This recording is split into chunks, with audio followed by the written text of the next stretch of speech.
And then turn this part on here. Perfect. Great. Okay. All right. Perfect. All right. 3.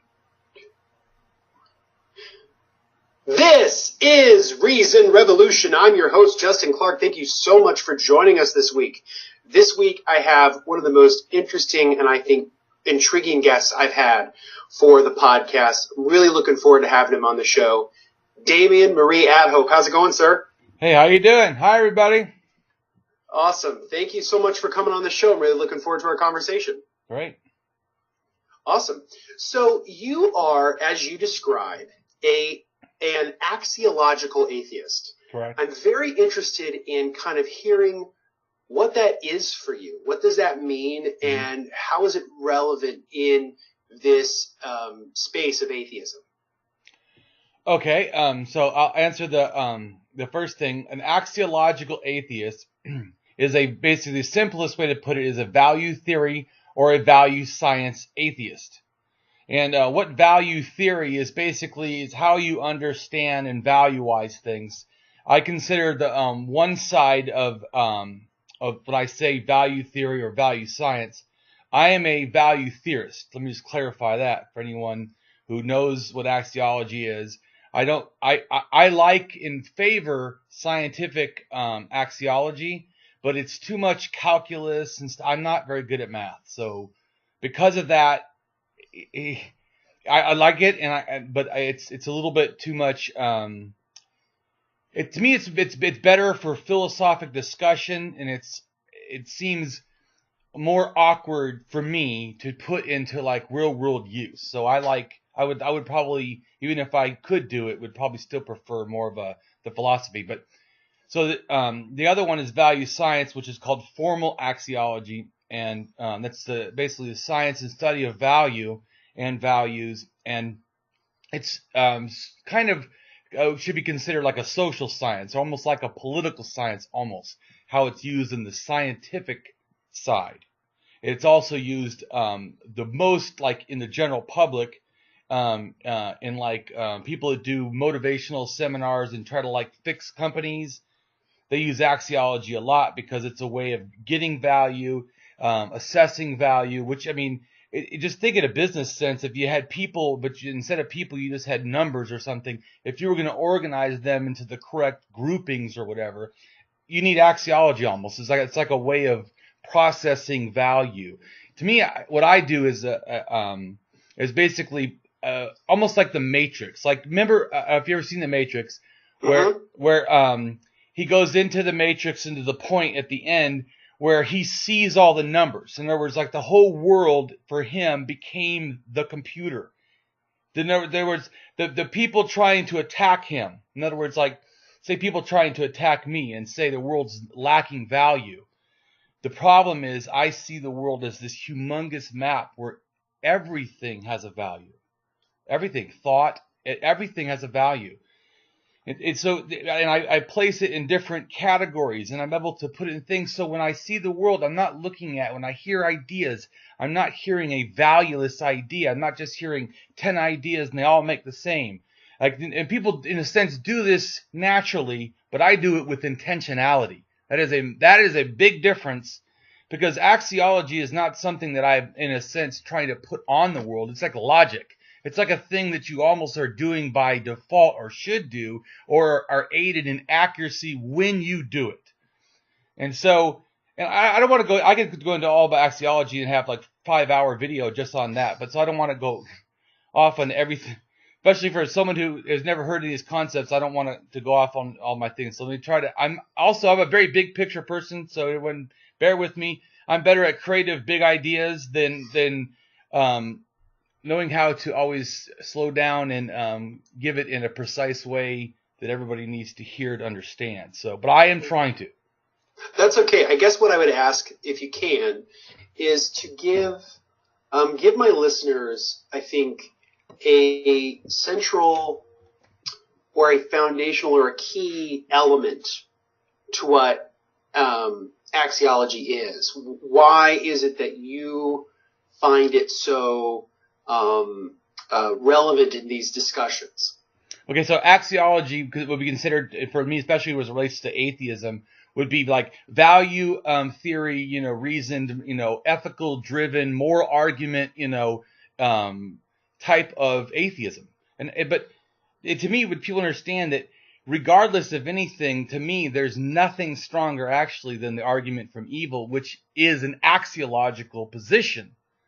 It is the fact that you can judge, in a sense, God's actions would be an axiological position, because you'd also need to have axiological ethics and not God ethics, because you couldn't judge God. You see, what the boat that you can say I can judge God, which I, of course, and anyone else can judge anybody because they have axiology. We all have this natural process in the world, a way of thinking. It's a way of breaking down your thoughts, in a sense, and assessing value more accurately.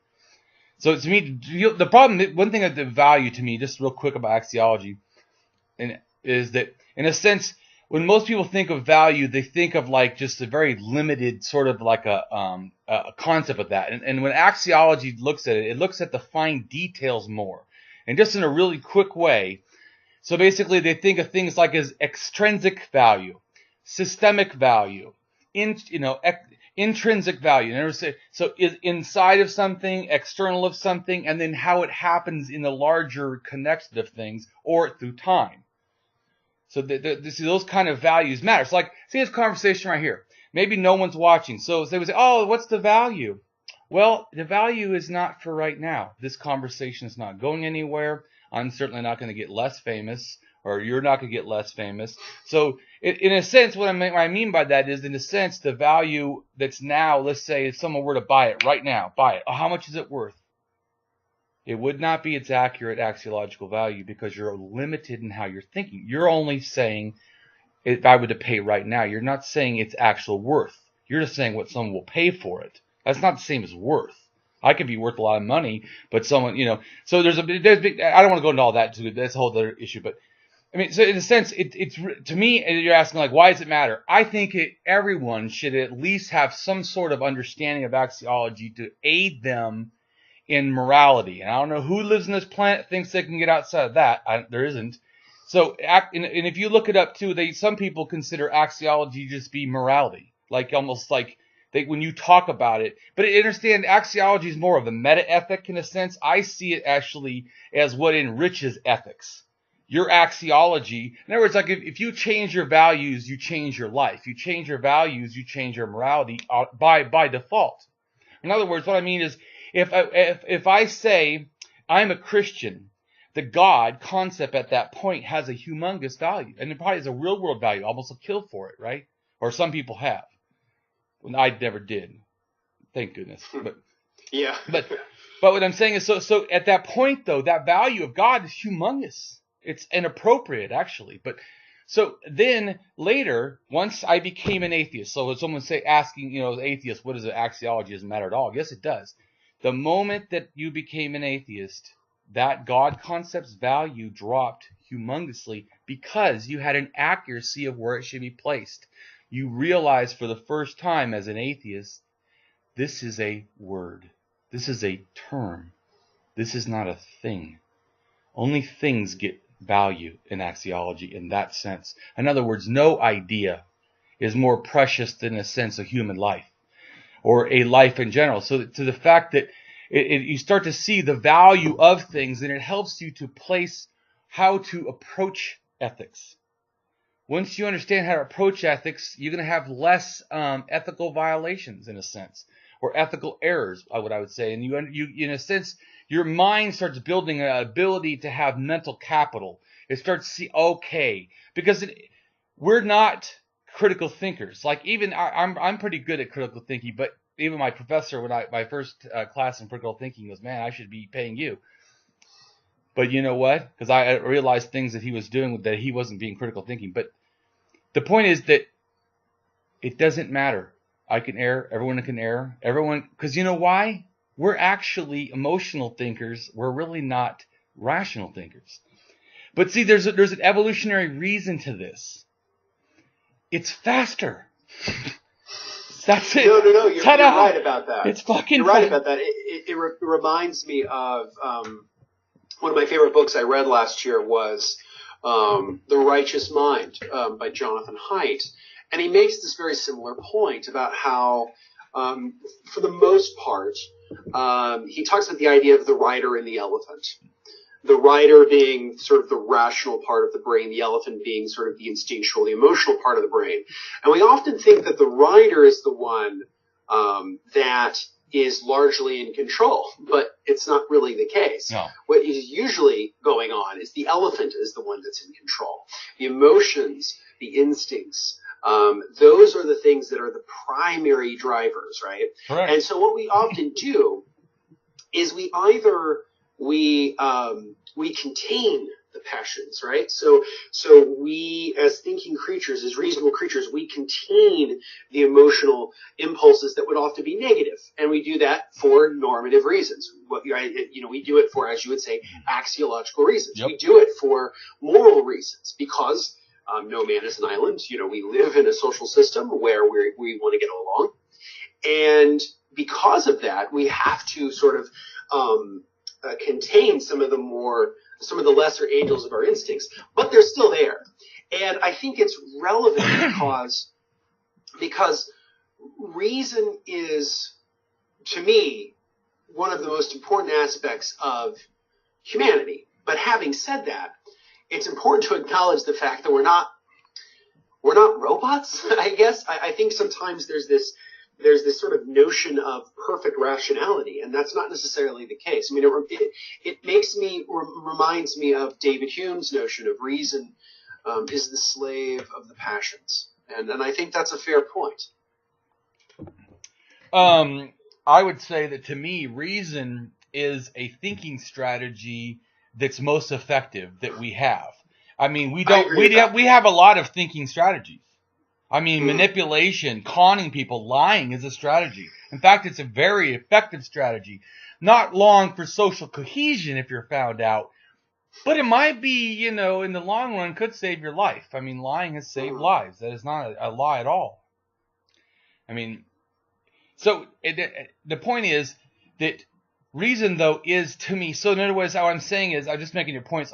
For me, I always see layers in things. Whenever someone, like you were just talking, see, you said one thing, I see, nope, wrong, a whole bunch of things. There's a whole bunch of thinking strategies. The reason why, at least I push reason as my only master, is it's the only thinking strategy that it has a more reliability to produce accuracy of results, of outcome. And that really is what I want, is an accuracy in the outcome. In other words, the final conclusion. What is reached, like atheism is the conclusion of a thought or, the lack of, having the evidence. And then, okay, now the reasonable conclusion, that I don't believe. That belief is not possible. For me, really, as an axiology atheist, too, I get into what's called the ethics of belief. Ethics of belief is extremely important to me.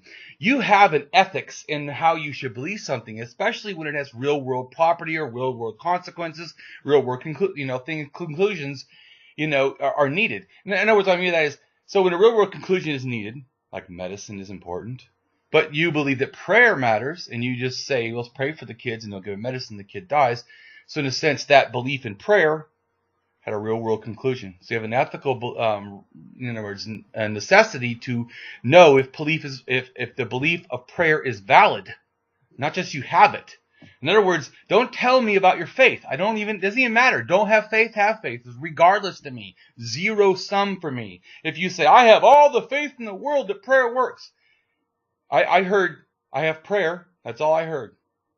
If you came up to me and you said, I have zero, belief in prayer, but I still think it might work. All I heard is, I have prayer that works. To them, I'm saying, I do not hear your faith. I only hear your claim. As an axiology atheist, and the first thing I'm thinking, is that claim valuable? And if that claim is not offered with a justification or a valid reasoning or an evidence, rich, source or explanation or, whatever, then it's not valuable.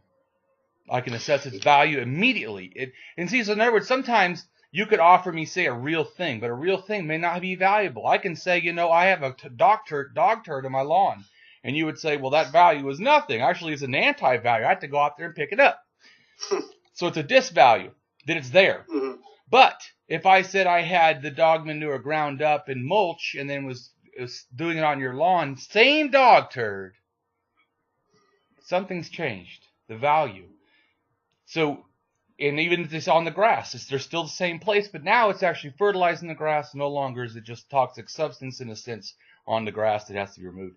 So really important to understand the axiology, the fine-tuning of things, because to me, the most irritating, especially as an axiologist, atheist, and understanding the fine-tuning of reason, because that's how I think my reason is more critical thinking, really because of the aid of axiology. Because all of a sudden, like the Matrix, I start seeing the whole world is all these little numbers, all these little value everywhere. It's like, it's not like math. It's more like you just start feeling like it's more like I would say a compassionate awareness. It's like I feel the value of things. Now, I don't mean like in a touchy-feely, sort of a way. It's just that I become so aware of my surroundings. I start to see the real value of things so much easier. That's like I realized your value. I realized that the first time I talked to you, this is a person whose character has value. This is a person whose intelligence has value. This is a person who you should support because they have value. And to me, go ahead. I was just saying, I appreciate that. Thank you.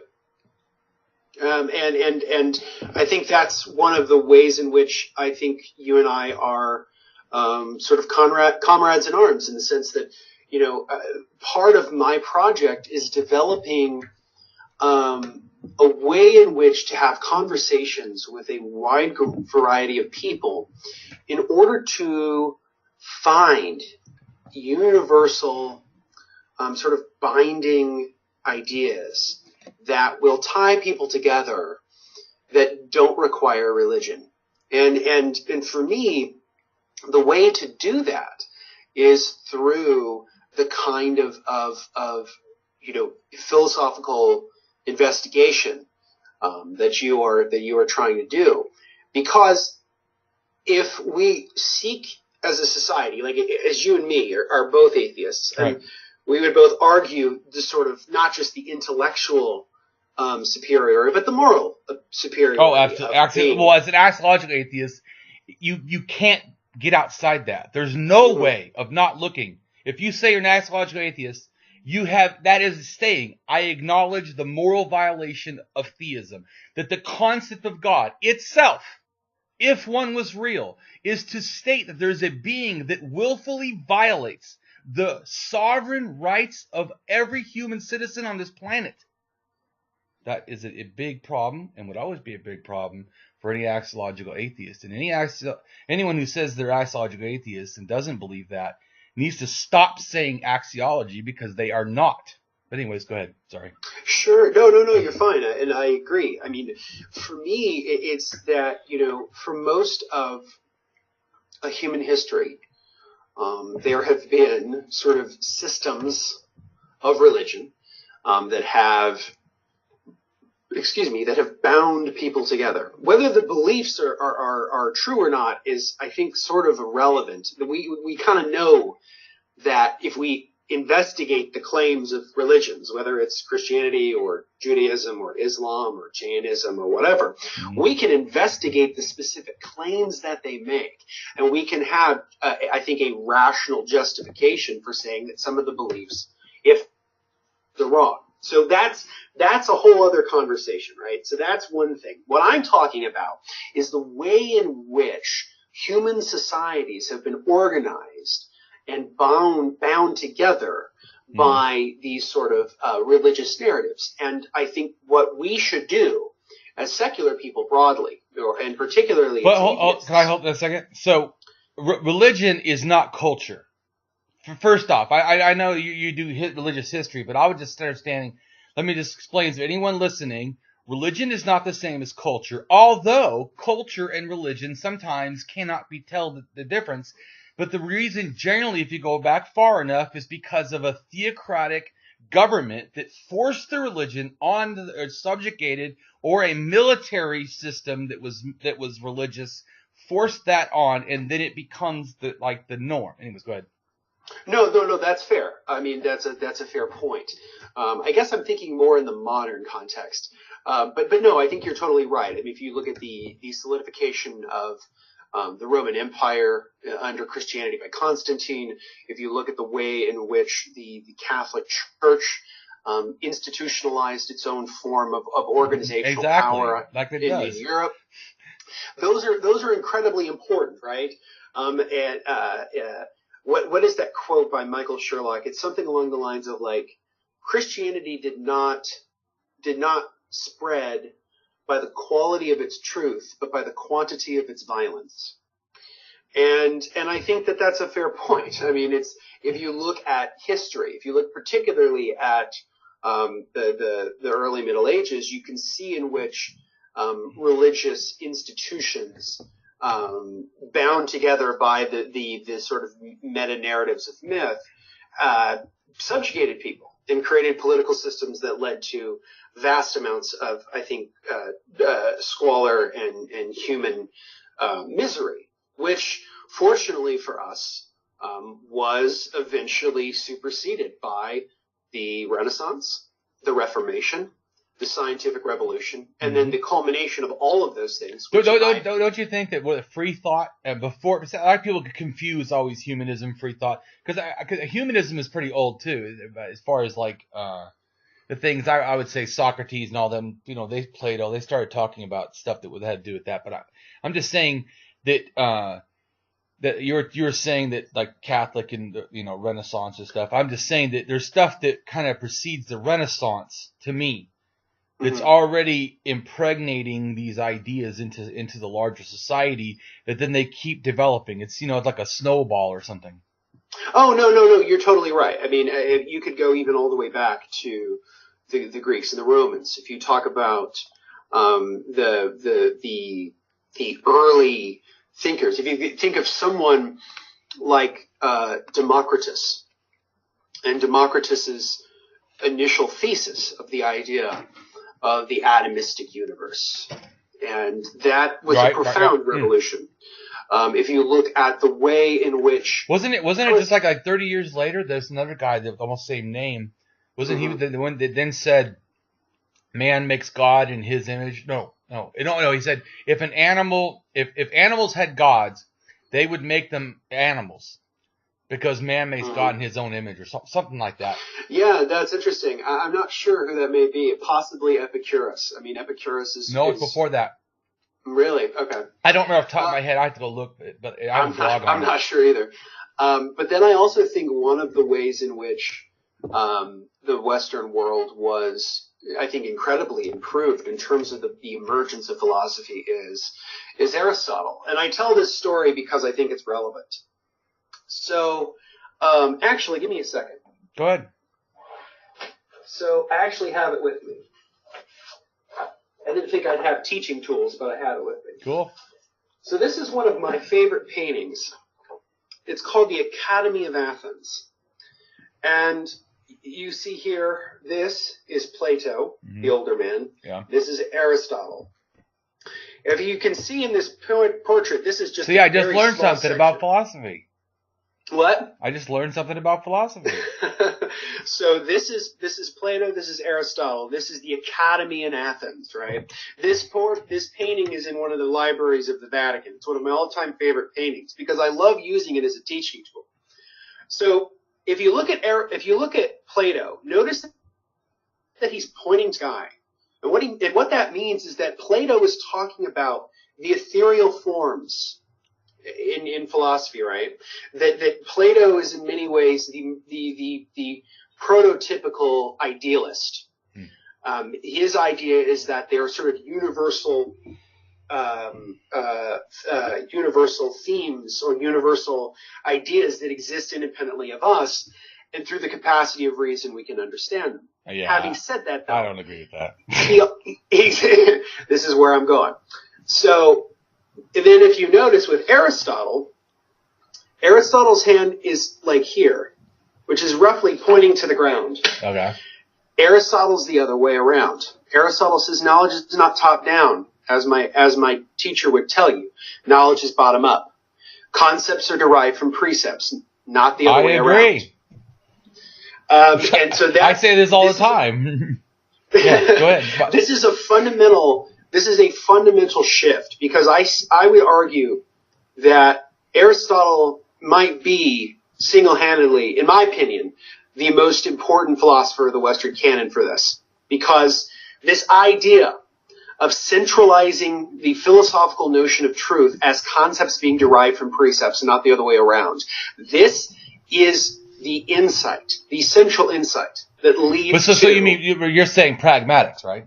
Yeah. Well, and I'm talking also about just formal reasoning, right? So the problem with Platonic thinking is that it's this idea of these forms, right? Well, these forms that exist independently of us. I don't think those are real, right? The concepts that we have are developed from precepts about the world. So, for example, I have a water bottle here, right? Now, this water bottle... Talking about naive realism? Sort of. I mean, my main point is just generally saying that, so you have a water bottle, right? There is no perfect form of water bottle, right? There is no... Well, see, hold on. Axiology, I already disagree with that last statement. That's not true. There is a perfect form of the water bottle. Axiologically, it has to be able to fit in your fucking hand. Done. I just proved you wrong. Axiology wins the day again. I wasn't trying. I was doing a joke though. I wasn't trying to be mean. I'm trying to say what? I was making a joke. I wasn't being mean. It's just in case. No. You're fine. My point is just saying that there isn't this sort of, I guess there is a concept of a water bottle, right? But this idea that it's derived from what we learn through experience of the world. So when we have these sort of concepts, right, which I think concepts are valuable, I think they're incredibly valuable. But this idea that they sort of exist independently of precepts, this idea that they sort of they exist in use. Yeah. And so the fact that they sort of exist independently of sense experience, or independently of reason, or independently of just, like I say, the precepts leading up to them. That's where I think Plato is wrong. Because through Plato, but stop for a second. I'm going to go back to the one thing I didn't understand, or you didn't explain, or said it wrong. I don't know. But you said the idea is independent of reason. Is that what you said? So what I mean by that is the way that Plato would describe them as being independent, perfect spiritual forms that exist independently done. of us. It's already bullshit. You said spiritual. Okay, but exactly. That's kind of my point, right? I was thinking, wait a minute. Because to me, that all concepts, even the value that they have, are because we have mind to understand them. And that for me includes even things that have very limited mind. Like, let's say a plant. The plant has a limited mind of knowing that light is better than staying towards darkness. Well, most plants will lean towards the light, or the slope that gets the most sun, But anyways, I'm just saying, so, yeah, go ahead. No, so I guess my fundamental insight is this idea that knowledge is bottom up, not top down. But the beauty of I think, what Aristotle's achievement was, and I think what is the achievement of eventually what would become, even in Christian thinkers like Aquinas, if you think of the natural rights tradition and then go into the Enlightenment, it's this central notion of saying, no, knowledge is bottom up, not top down. Concepts are derived from precepts, not the other way around. That is, to me, one of the components to how I view. You think that everybody says that? Because I find that most people are like dumbfounded by that, because I always go, they go, well, what you use logic, and I go, okay, how do you know logic is true? Well, logic is true. I know, but how do you know logic is true, and how do you know what true is to know that there could be logic? If you don't have, and I'm not saying there isn't, I totally agree there is. I'm just saying you're value judge. Now, how else can you get there? Then, of course, your valuing is then the precept. The reason you value the logic precept, once again, like reason, because it produces the most accuracy. It has to do with reliability. And so to me, it has use. Why is that logic good? It's use. Its reliability of matching our ideas to the world, and it allows us to navigate the world in a very accurate or a higher accuracy of approach, I would say. Yeah, and I think that's sort of the importance of reason, and why I think human reason is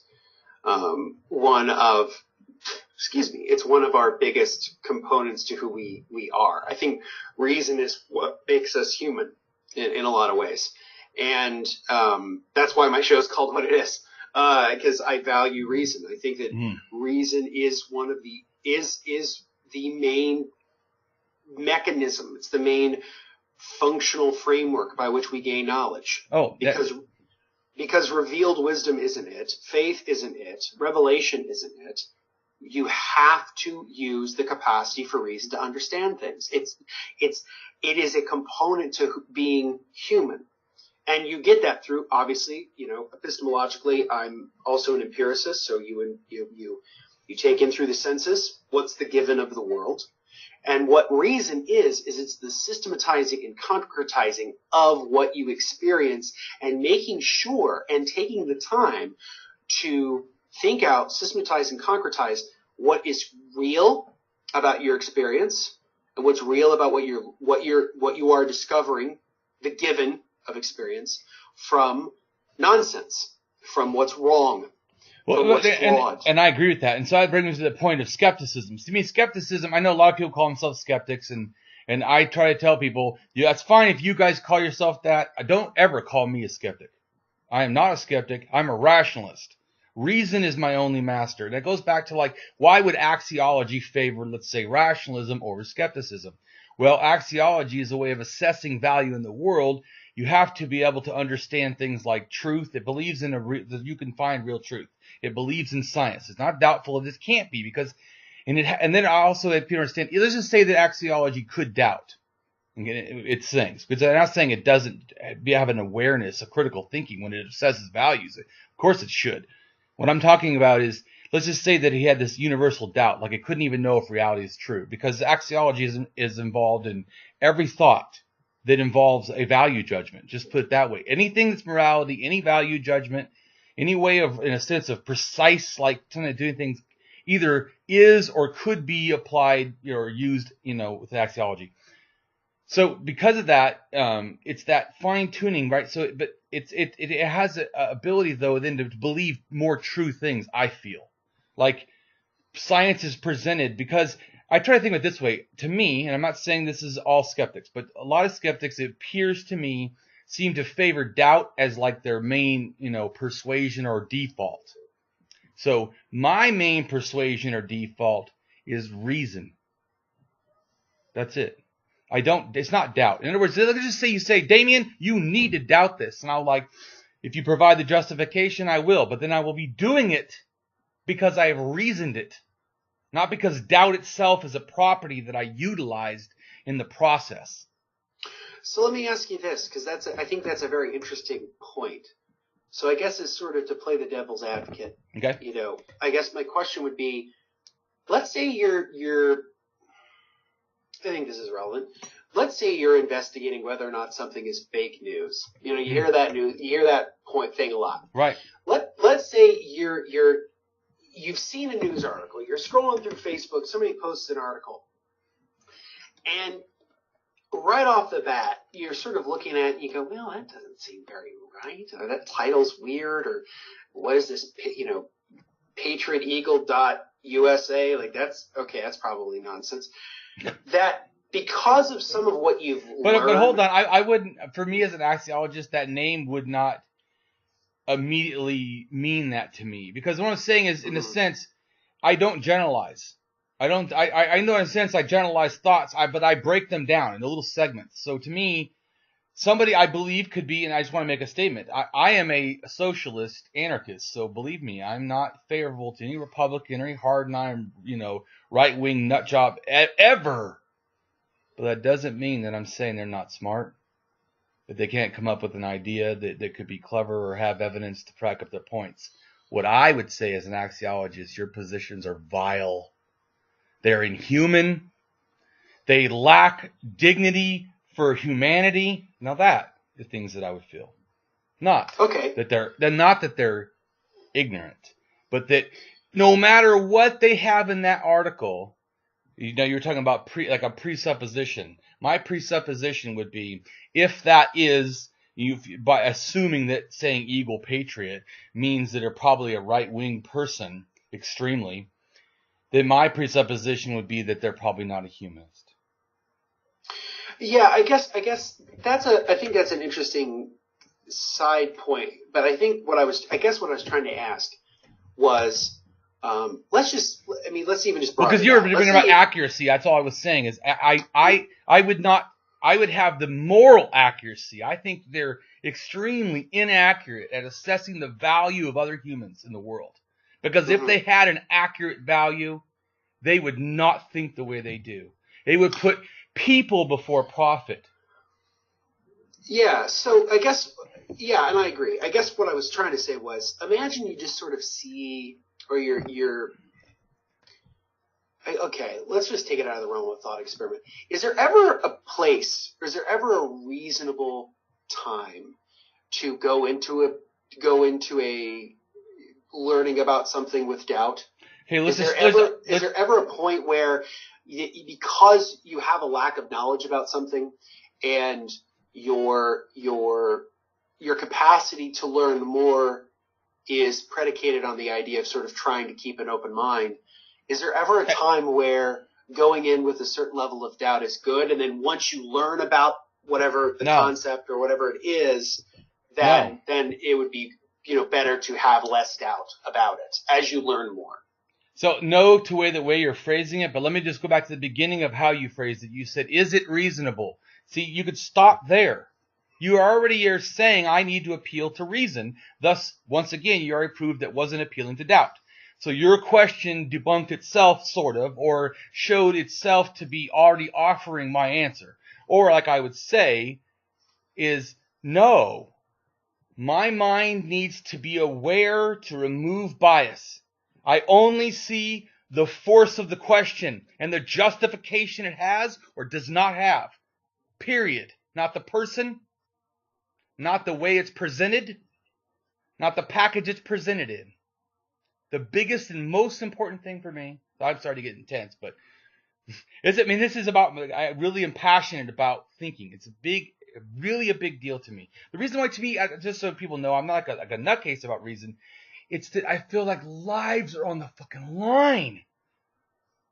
That if I don't help people, or if we don't help people think, or if others don't help people think, people are going to die.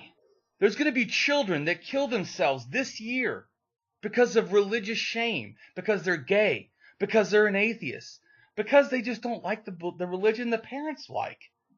How many children have to die before I need to care less? Like, how many? So if only 2 die a year, Damien can stop his passion now. I mean, how many have to die?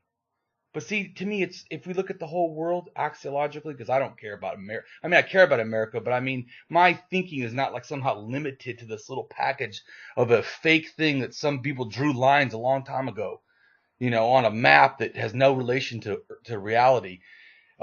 We're all humans. There's no fucking lines. Our DNA spread everywhere. We all come from Africa. We're all invaders. We're all, trespassers of the earth. But yet we're all part of the earth. So we all belong here.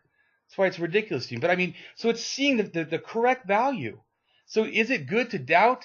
Only if it's reasonable doubt. But then I've already said that what I'm appealing to is actually not doubt, but reason. There's no position that you can get to me where doubt is more important than reason.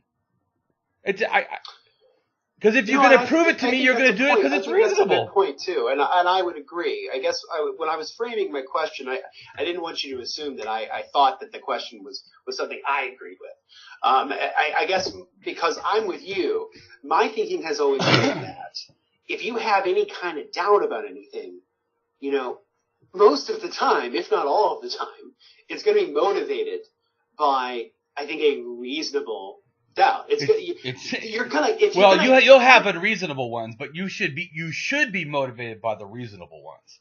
Yeah, exactly. So I think what's important here is that, as I'm trying to remember how Carl Sagan framed this, but it's something along the lines of we need, both critical thinking and imagination, that both of them matter. That critical thinking is important to make sure we sort of separate the intellectual wheat from the chaff, but the imagination is important for us to be able to come up with new ways of reasoning about what we learn about the world, which can then in turn lead to new discoveries, which could then improve the world, which I think is incredibly valuable. I'd like to back up a little bit. Oh yes, me too. Can I just say one thing before I forget, because I forgot before? So I know a lot of people are atheists have probably never heard of this, or there's people that haven't heard of it, axiology or so there's axiology, like I said, it's not something that I've put onto reality. Our minds, we approach things this way, and the more we get aware of that, the more accurate we actually are. But so even animals, dogs, everything has to look at its environment evolutionarily, right? And say, what's better to eat? What better place is it to sit, to sleep, to do? What would make a better home for me? How do I better care for my children or whatever? So in a sense, you're constantly making these things. So there's a book, just in case people think there's a neurologist that wrote a book called, I believe it's called Answering the Central Question. And he's talking about basically how our brains neurologically process the world kind of in an axiological frame. It's just that we normally don't think of it, and often we don't appeal to it. We just switch right to emotion. We could think better, like reason. We could axiologically do a better job, but we just don't usually do it. Also, the other thing too is sometimes we know better. We want to do wrong because it feels good. Like just say, I want to always be a kind, caring, thoughtful, debater. But sometimes people do shit that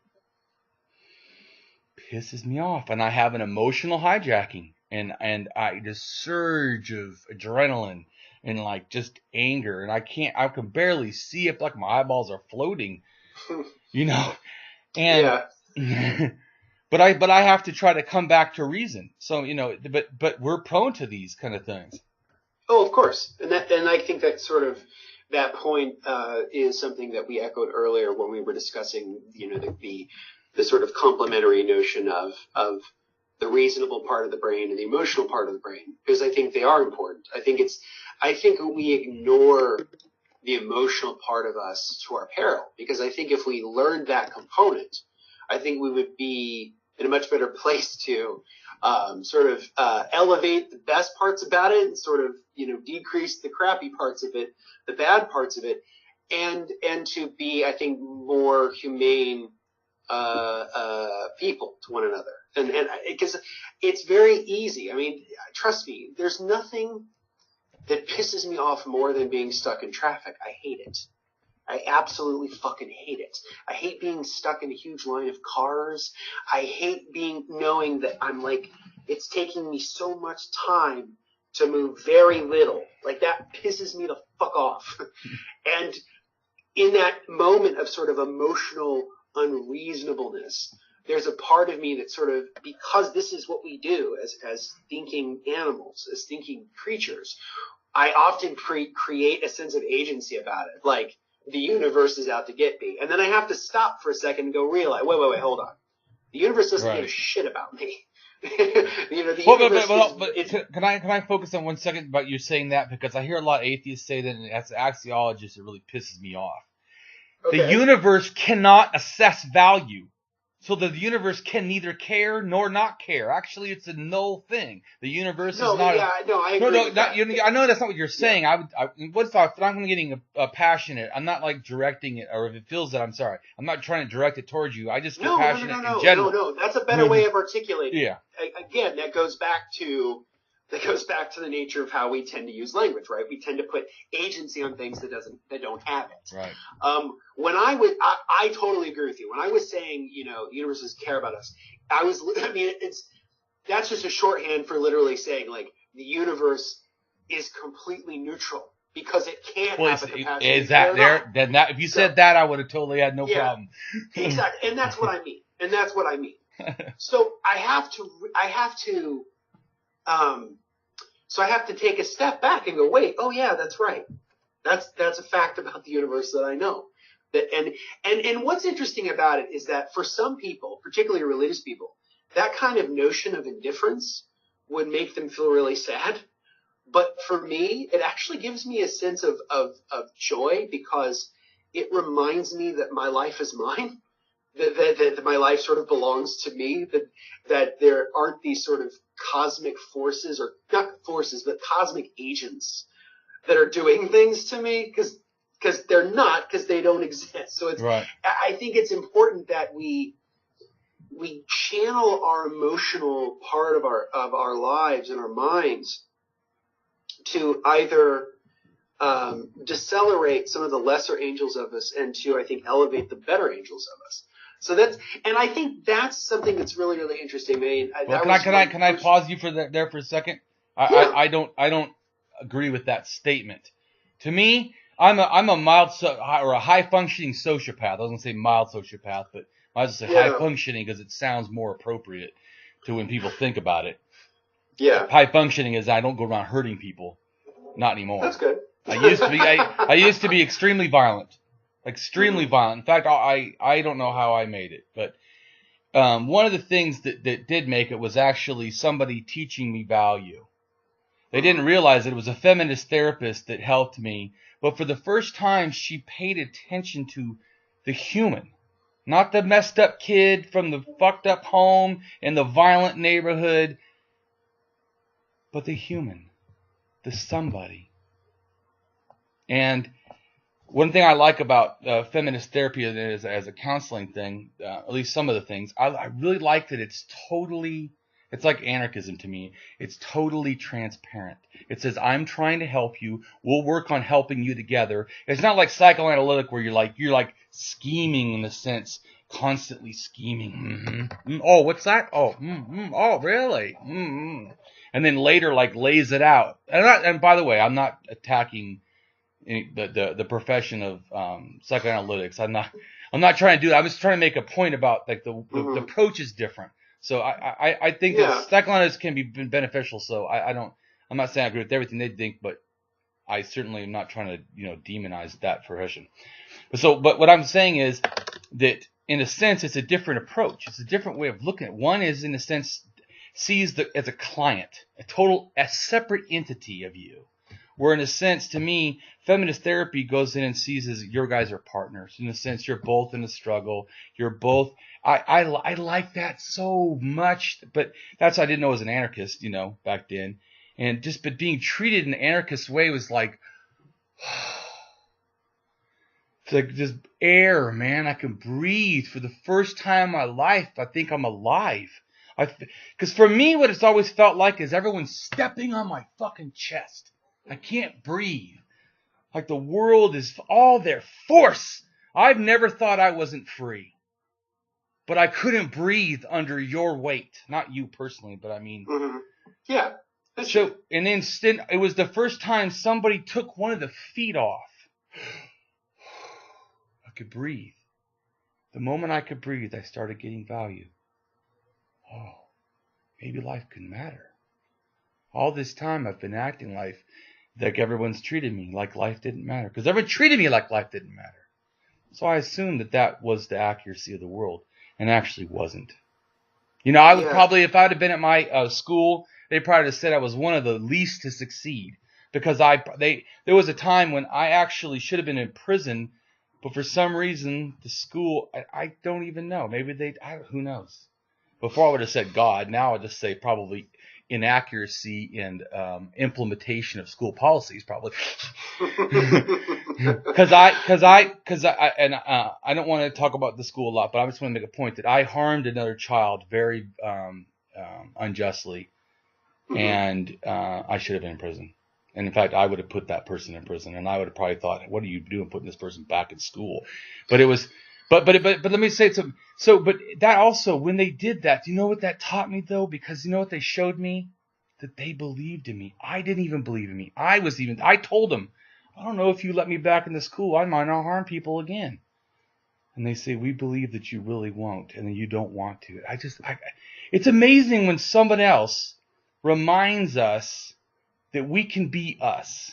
Like I always felt a lot of times like I was out of control, but what I was reacting to a world that I felt was constantly punching me in my face. And so I was then punching everyone else like reactive, like a wild animal, And go ahead. I had a very similar experience growing up. That my mom and dad divorced when I was 14, and when my dad and I were sort of rebuilding our life, we moved up north and we moved in with my grandma, and my grandma helped raise me.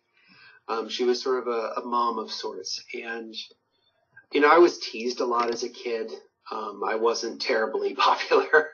I wasn't in the in crowd. I was the kid that didn't wear like the trendy clothes. I wasn't, and I was teased a lot, and I was called fag a lot, and because I was sort of an emotionally vulnerable kid, and I wasn't terribly mean. I had sort of but I always felt like life was so hard because there was no one who believed in me or no one who cared about me. And, my grandmother was the kind of person who did. And she always reminded me of my value. And she always reminded me of, you can be yourself. It's okay to be who you are. It's okay to be,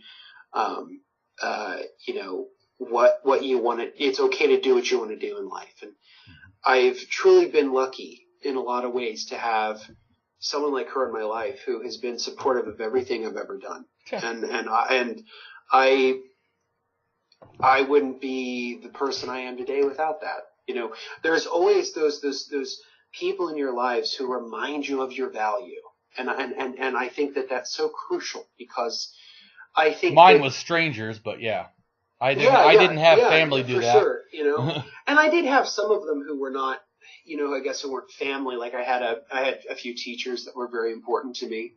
I had many great mentors who helped me sort of find my path. Ironically enough, one of which was a Catholic priest, but he was a wonderful, wonderful man. We didn't agree about religion. Well, they could still be people. That's why I always think it. Yeah. People go, well, people could be wonderful. They're religious. Well, of course, people can be wonderful. Period. Humans can be wonderful. Yep. So the process so that he's also a sports fan or a stamp collector or likes religion or doesn't like religion. To me, just on its face value, that doesn't have anything to do with each other.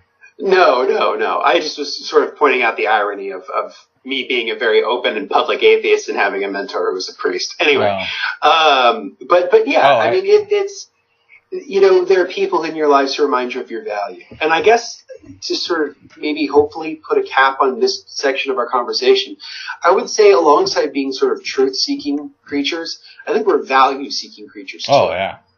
And I think that that's one of, and at least my takeaway from both your conversations with other people about axiology, and I did a deep dive today on axiology on the Stanford Encyclopedia website. Oh yeah, so cool. I was like trying my best to sort of get a grip. So speaking of which, I always enjoy talking about axiology. Tell me something that you learned, or what's your impression? Because I feel like all I ever do is always have to teach everybody and talk about axiology because no one ever knows what I'm talking about. Yeah, well, I will try my best to articulate it and see if I get it right. I'm not going to judge you. I was just asking what your impression. Of course. Imagine imagine our intellectual lives as if it's building a house. Mm-hmm. And to me, at least from my study, the axiology is the foundation. Yeah. It's what you lay down to build everything else on. I agree. And so the beams that come up from the foundation are the meta-ethics. Yep. So the universal things that we're trying to get at. Right, yeah. And then everything in between. So then after that point, you're putting up the wallpaper, you're putting up the paint, or you're putting in carpet, you're putting in doors. That is ethics. And so thinking of it as sort of So you explained it well. Yeah, exactly. And so for me, at least, is that what axiology does is it provides one with a foundational value system. Exactly. Upon which to build concepts but one that's rooted in reality, because there's a connection, especially in formal axiology, which of course I follow. I just don't use the math, but I follow their agreement. In other words, you can't, in a sense, I don't believe. Now maybe someone could do this, so I don't want to, because I'm not the only one who uses axiology. Lots of religious people do it. In fact, they do it actually more than we do. We need to change that. But because they even had a study for axiology over in Indiana. What's that? Oh, well, that's my neck of the woods. What's that place? I'm not. What's that college? I'm not into football, so what's that? What isn't there? Well, there's Notre Dame, right? Oh, Notre Dame, yeah. Notre Dame. University of Notre Dame, up in South Bend. It's about 2 hours from where I'm at. Okay, they did, which really makes me mad. I want to go against it. I just don't have time. I need to do other stuff. I want to write a whole article ripping them a new one about it, because they feel that they gave the theist, the agnostic, and the axiological atheist all positions of if could God be real, and they concluded only theism is the one that's the most accurate. Mm-hmm. What the? Oh man, I mean. What was the reasoning behind that? Oh, I don't want to even get into. You have to read the article. It's because especially people. I would have to explain too much for people to be listening. I want to get into other stuff, not just talk about. But I'm just saying that there's. I can give you the article. I can go look for it. Sure, we can include it in the show notes. Yeah. Okay, so let's change gears a little bit. One thing I always do with my show is I always ask sort of and we've talked a little bit about this already, but a little bit about an origin story and sort of how did you come to atheism and what was sort of your journey to becoming who you are now? And you can give a short version. I'm just curious as to. Yeah, my thing is real long, so I'll try to give it as short as possible. Okay. I was born into parents that were in a religious cult called the local church. They follow Watchman. I think it's Watchman Nee. Watchman, yeah, and he followed Witness Lee, I believe, something like that, from China. Anyways, they were Asian. Anyways. But it was extremely. It's almost like sort of like how they approach things. It's kind of like Jehovah's Witness, but it wasn't Jehovah's Witness. So I was basically raised in that until 13. They were under the extreme fanaticism, right wing Christian. I mean, like they first off they didn't think I'd get out of high school before the Lord was going to come back. Life, I mean, it was good. And they believed this so much they didn't even care about college. They didn't really care about school. My mom really, if you ask my mom how many times did she, help me with my homework, she would say, well, I asked him. He said it wasn't any, but wouldn't have been no big deal. You know why? She didn't care. We were gonna let it die anyways. God was gonna come back. Everything. It was like, But to me, right there, the intellectual abuse, in a sense, that happened to be because of this. People don't realize that I was so indoctrinated and and I was also abused that I was in junior high in 7th grade in California before they figured out I couldn't read a clock. I was in special ed and I was in all kind of classes for messed up kids because I was super aggressive, and in fact I got suspended for a week for beating up a teacher. I mean, it but I was under, there was, why I'm a sociopath, some from genetics, but also because of extreme abuse that was religiously fueled. I guarantee you remove the religion, I wouldn't have been abused. So, that's why I always tell people, I hold religion accountable. This is your fault. Mm-hmm. You don't like how I'm acting? Well, you did this to me. And it's not about hate, it's that I've been harmed. And I am sick of seeing other children being harmed, and I'm not going to stand by and allow more children to be harmed. And me say nothing.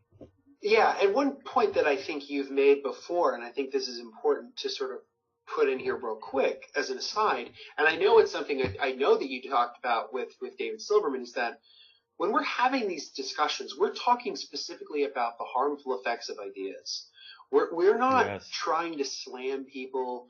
We're not trying to call people dumb. Correct. We're not trying to. What we're trying to do is assess whether or not these ideas are true, and then as a corollary of that, we're trying to figure out, are they useful?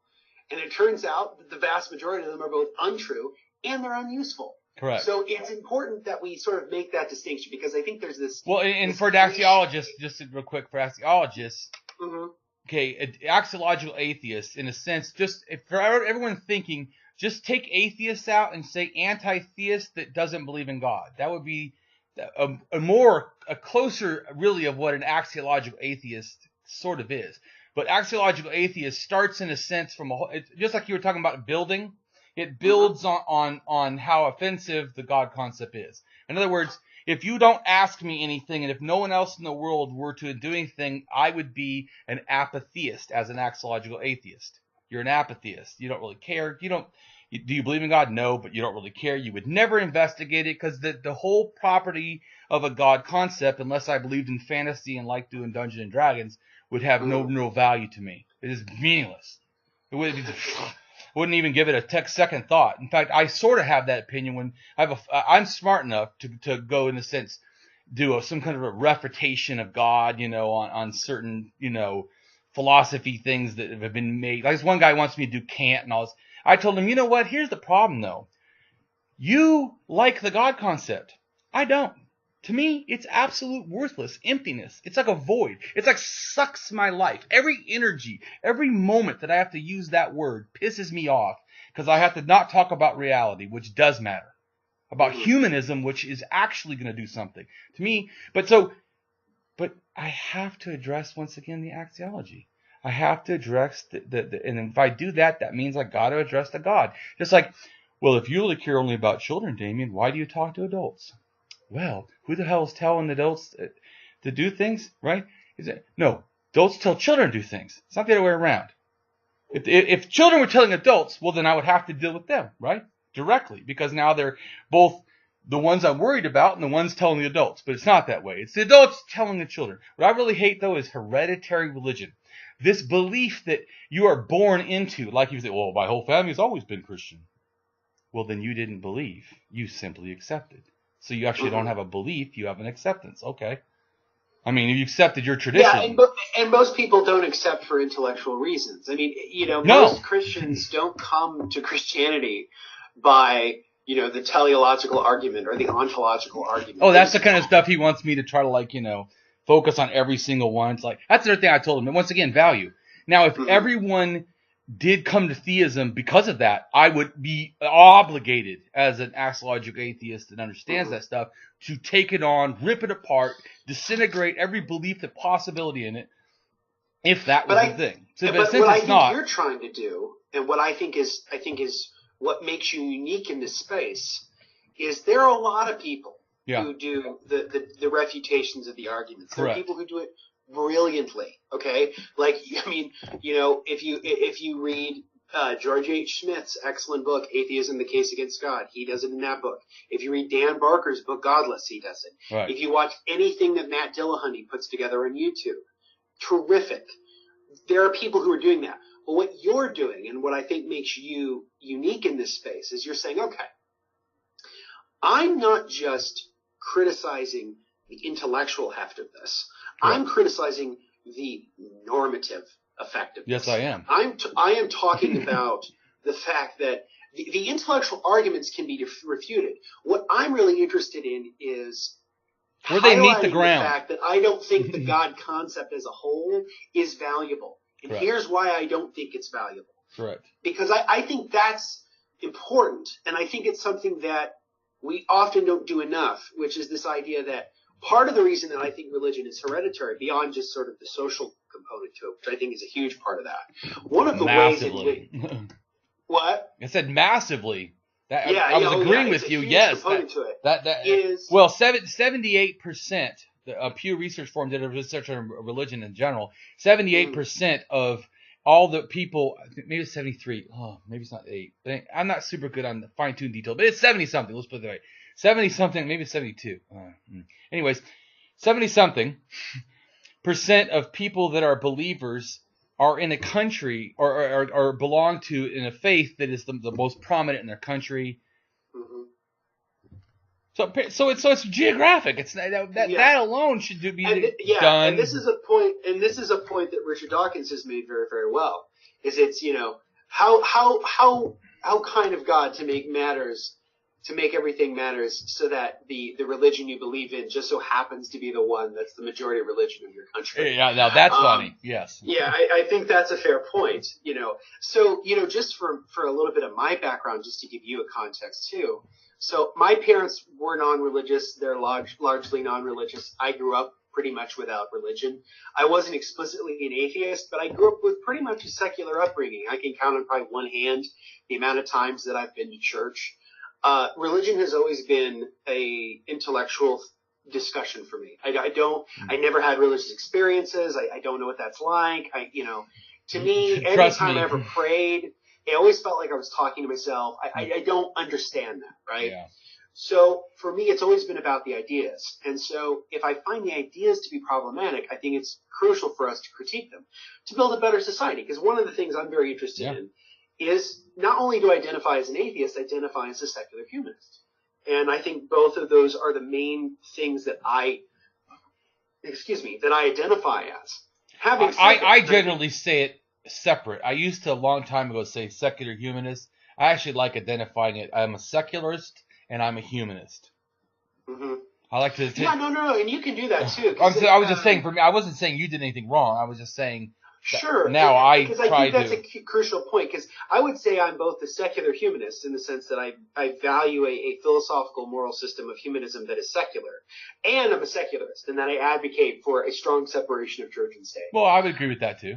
It sounds bizarre to say it like that, but yeah, no, it does, because it sounds kind of redundant, right? But I agree with you. but what I would say is this, and this is a point again I know that you made in your discussion with David Silverman, because I've read David Silverman's book, Finding God, and I really liked it. Yep. And I think he makes a very good point, which is that it's totally okay to it's totally okay to use different labels, whatever, but it is preferred more than anything else to say that you're an atheist. Yeah. If you're in a position to be able to do that, you should do that.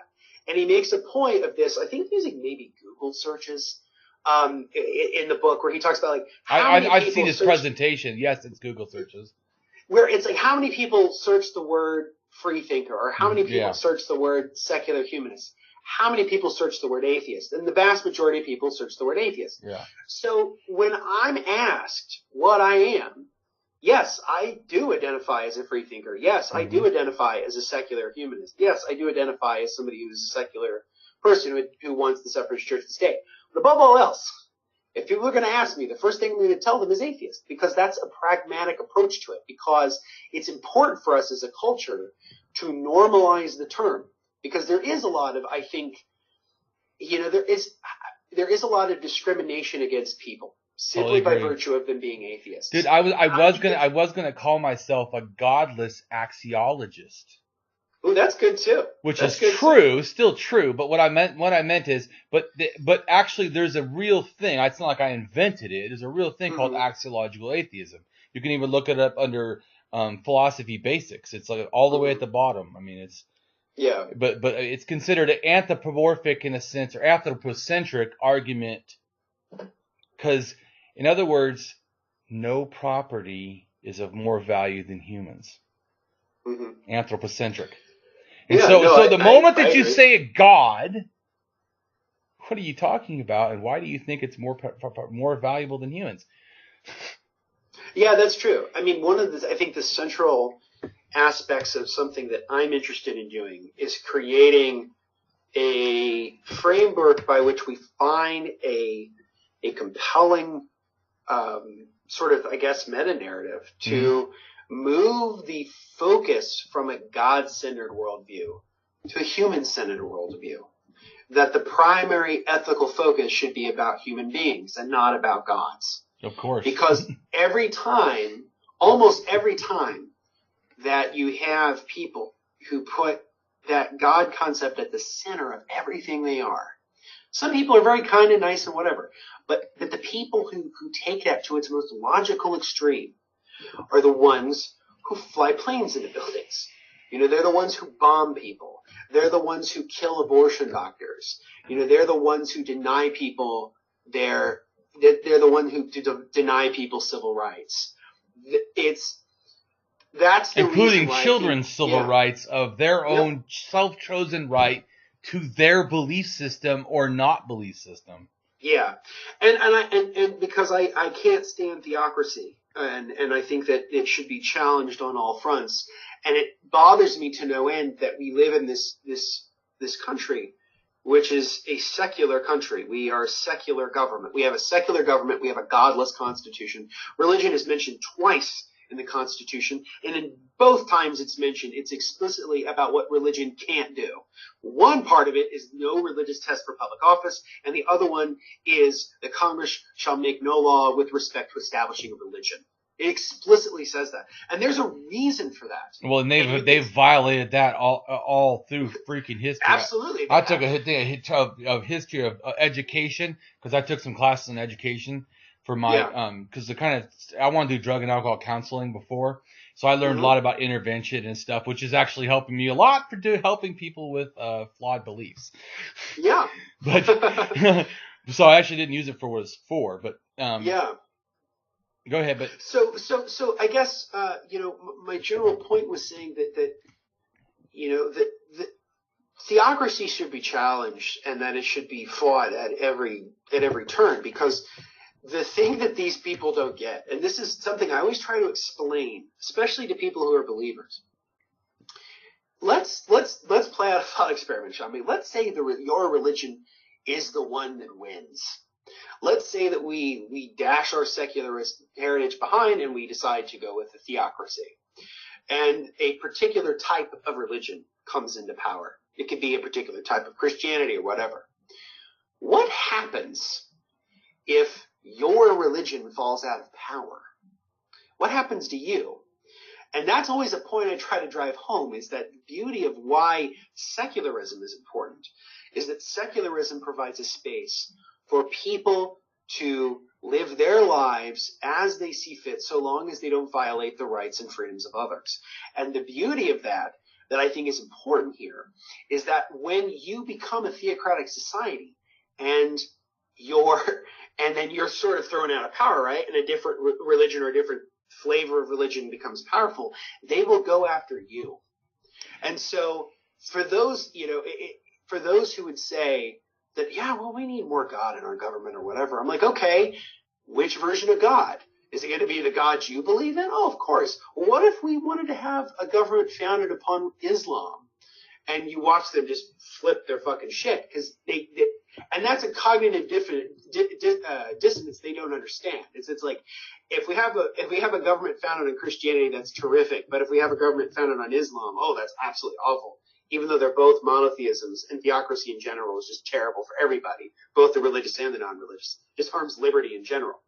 So this is a crucial point that Thomas Jefferson understood when he was working on the Virginia Statute of Religious Freedom, is that had the United States established a national church, had they established a national religion, it was likely either going to be Unitarianism or it was going to be Episcopalianism. Mm-hmm. Both are more of a liberal strain of Christianity.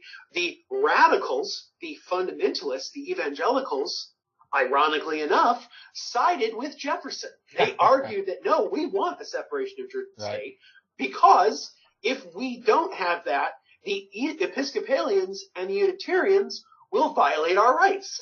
Right.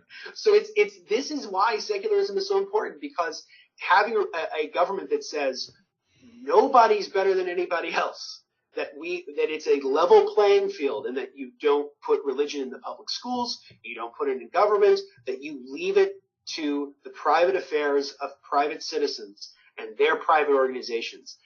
That's the way to do it. And so when I see the violations of the separation of church and state, particularly here in the country right now, especially under the Trump administration, and some of the assaults on actual religious liberty that have happened under him, it just seems to me like we are negating our actual heritage of secularism, which I think is crucial.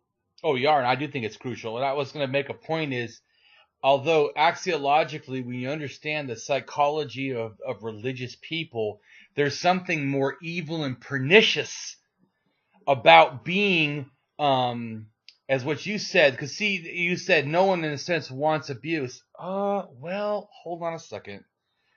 Actually, religious does. If what you said was true, you couldn't get religious crusaders to go help ISIS. I know that some of them may be doing it because it looks fun and exciting or whatever, but there's a lot that are doing it because they feel they have to save Islam. No one throws their life away with such zeal as they do for fantasy. And that is Axiological Atheist is so vital to me. This is not life worth. These things are not worth your life. They're not even worth a moment of your thought, let alone for you to lose yourself or kill your children or allow your children to suffer or your family to suffer or anybody to suffer who's even not your family. Anybody.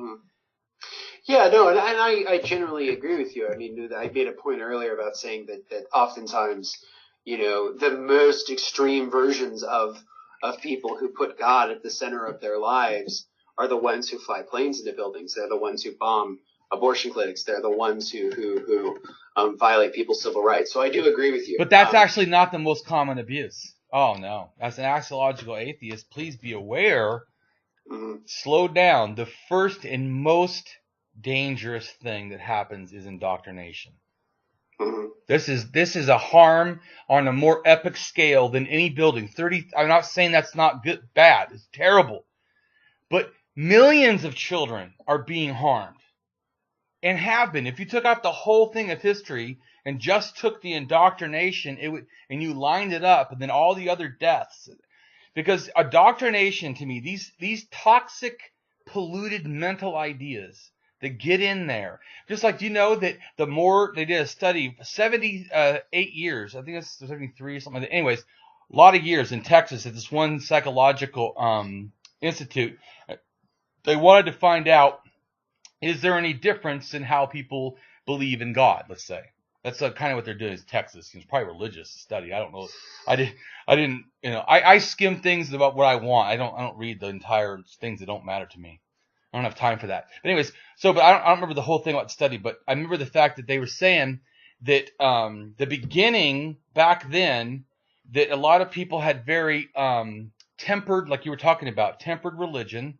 So they had very, even though they were in a sense schizophrenic and they thought God, was real and it was, they were like hearing voices. The voices were not that mean to them personally. It was more mean to other people a little bit, but not even that much either. It was more like other people could be sinful, but you need to make sure you're good, or you need clean, and you need to whatever. Put tinsel on your head, whatever.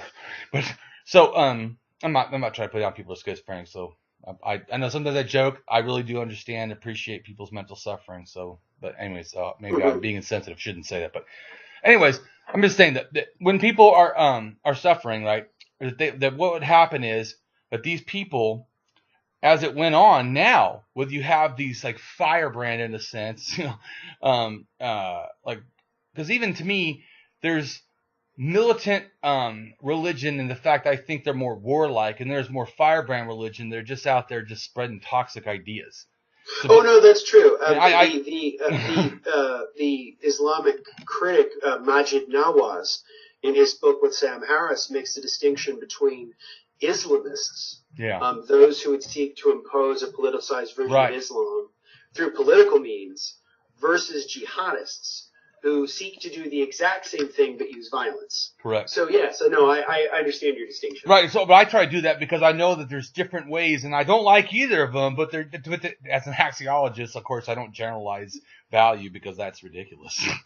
You should not do that. You should try to break it down and see things, and you get more accuracy. So, so the fact but it's still, there's still toxic. These things are still harmful. Just think. Let's just say, I tell you right now, you're the most worthless person in the world. That in fact, you can never change because you were born worthless. And although I'd like to care about you, your worthless status means that it would be an obligation. And so I only do it when it's convenient. I mean, if you felt that was true, you would accept that. And then I would be abusing you. Do you see me saying? And what is the difference you're telling a child? You're born from sin. You're a sinner. There's nothing you can do but beg the deity that you can't see, and you have to do it not once, but all the time, like a terrorizer, that you beg, hope, plead for forgiveness for all these little humannesses that, of course, this being created you, so he created you with these human errors to begin with. But so to me, the fact that they put you in that and they subjugate you, that you can see there's a value problem, because you are doing, in a sense, psychological abuse. Now, that doesn't mean that everyone that says, if you run across the street, you're going to get hit, that's a form of psychological abuse. But see, this is what they're not getting. Those are not the same thing. One is total bullshit, has no value, it's just abuse. The other one may be harsh, may even affect the child. If you make a big issue about it, you could even almost psychologically terrorize them with the fear of walking across the street. But it's still real. It's still a useful thing. It still has a worth in the world to know not to go across the street, because then you will be harmed or killed. But to think that if I love another person of the same gender and I should feel like I should deserve torture for eternity, ludicrous and to me vile. Yeah, I think one of the problems that I have with religion in general, particularly with Christianity, is this idea that you were born broken and that only Christianity is the thing that can mend you. I'm trying to remember how Dan Barker put it in a phrase, but he said something along the lines but anyway, I can't remember that, but I do remember the thing Christopher Hitchens said, which is, you are born sick and commanded to be well. And so I find that to be sort of morally repugnant. I don't think that we should be born with this idea of sin. I think that humans can be good. I think humans can be bad. And largely, I think that human nature. I would say if it was the accuracy of the world that was true, yes, but it's not accurate. Mm-hmm. So I'm just saying, in other words, if we're born with this feeling of rage or violence, right? I've heard a lot of people say humans are toxic to the world because we're violent. So, but that is no different than saying we're born with sin, if it was a reality. But it's not. See, it is a reality that we're born with these, violent aptitudes or something. Mm-hmm. But that's not the same as the sin thing. We're not. I was just making a comment because you said we're not born with it. Well, yes, we're not. But even if we were, then we would accept it as a natural thing because we could demonstrate it, understand it. Science could quantify it. No, psychology could then give this dimensions. As an axiologist, I could tell how much worth it had. But I can't. It has no worth. It's no more worth than another word that means nothing. Yeah, I think my issue with sin is this idea that you just universally condemned to be bad, rather than human nature and what human nature really is, which is a bell curve. Human nature fits on a bell curve. There are people who are at the best of the spectrum, and there are people who are worst of the spectrum, and the vast majority of us sit somewhere in the middle. And that we all do great things, we all do terrible things, and we're imperfect.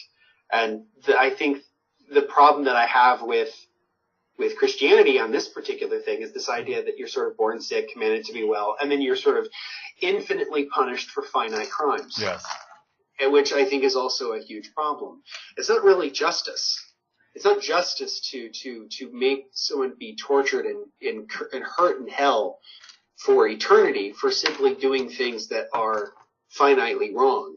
And the one thing that bothers me a lot sometimes when I talk to Christians is they'll say, well, that was the Old Testament, when they're sort of talking about some of the sins of the Bible, some of the things that the Bible explicitly says you shouldn't do, you should do or not do, whether it's, not being gay or not wearing mixed fabrics or not planting like plants next to each other and shit like that.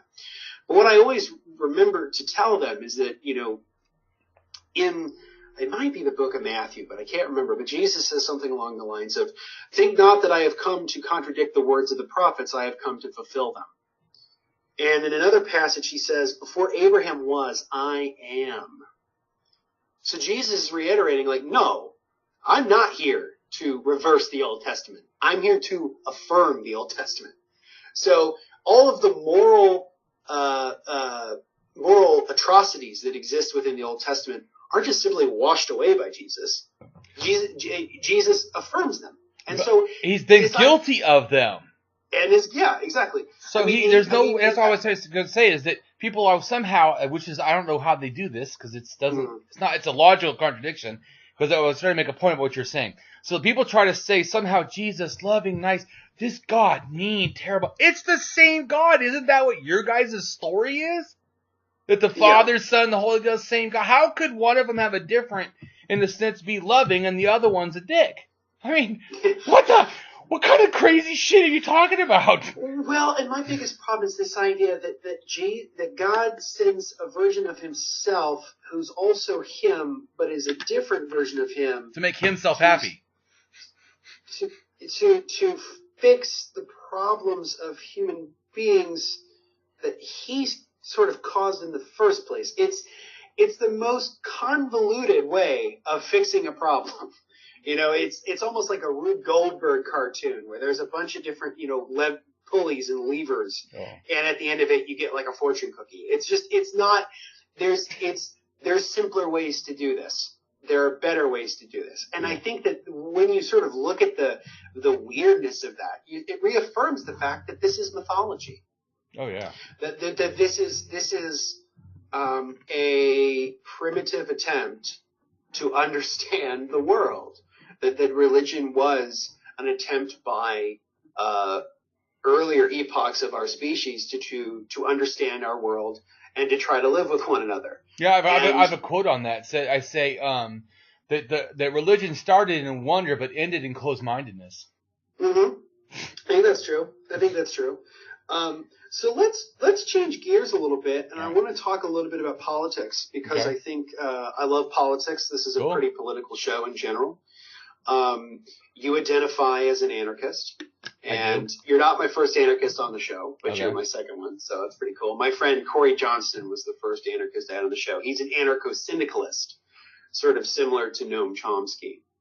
And but I would love to get your perspective on anarchism. In particular, you use the phrase anarcho-humanism. Correct. And I'd love for you to share what you mean by anarcho-humanism and why anarchism is a component to your axiological atheism. Well, I would first off, to me personally, I see if I assess the full potential and value of all humans, then I have to assess that in a sense that not that everyone's accurate, but everyone is the same, but everyone should be treated the same. But if I do that, because I can't use their qualities, right? Because otherwise they would be great, and I would get more, because I have a 135 IQ. I'm not saying it's the highest, it's not, but it's higher than some people. So I'd be higher than some people, and people above me would be people above, smarter, and then smarter than them, and whoever had the highest number. But see, the problem is, that is not how we should do society, is it? I don't want society like that it's done on some kind of a criteria, because you could also say, well, why limit it to mental criteria? Why not a physical one? You have to have, all your fingers. Let's make it all your arms, You still can start, be able to walk, be able to see. I mean, you can start, because you say, what makes a human? You start taking all those qualities away. I say, as long as you still have some agency, to me, you're a human. You deserve our full rights. And it's, duh. You know what I'm saying? Or to me, at least. So how does that? So I'm trying to go to it. So I'm saying is, so that's how it's. Everything to me is really about values and axiology, but that's how I see. I'm trying to show you the process, how you get to anarchism. If you're an axiologist and you truly hold this, I don't know how anything could be other than anarchism.